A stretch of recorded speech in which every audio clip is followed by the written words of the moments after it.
So right here, guys, this is probably the most important mausoleum in the city. This is the final resting place of Homer Plessy.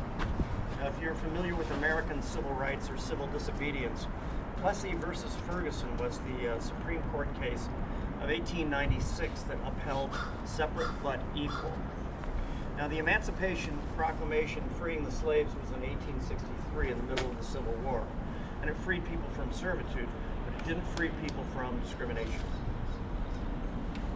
Especially here in the Deep South, you may have seen videos and photos of like whites-only water fountains and coloreds-only entrances to establishments, whites-only trains, schools, hospitals, restaurants, etc. Homer Plessy and a few of his pals, he's about 30 years old and was a cobbler and he worked on the docks and stuff, but they didn't think that was freedom, and it wasn't.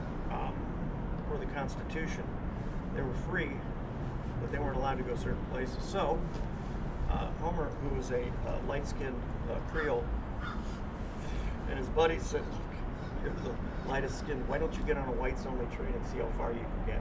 On purpose. He wanted to be arrested to fight this in court, discrimination.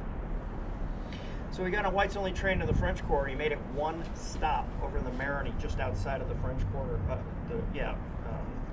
The first suburb out there. And there's a plaque where that stop was. The conductor asked him if he was black, and of course he said yes.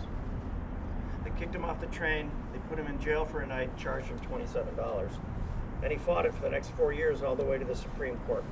1896, the justices voted 7-1 with one abstention against him, codifying into law discrimination against race, sex, creed, color, age, orientation, gender, etc.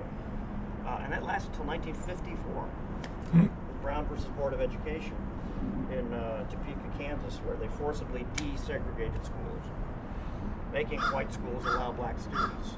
It's 1954, and then the year after that, Rosa Parks refused to give up her seat on a bus to a white woman. And that started the processes that culminated in the Civil Rights Act of 1964 and the Voters' Rights Act of 1965.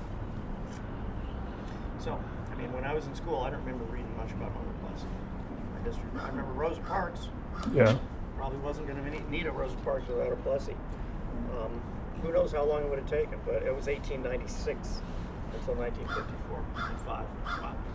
Wow. This is the plaque right here with the history of it. If you want to take a picture of it, we're going to go this way.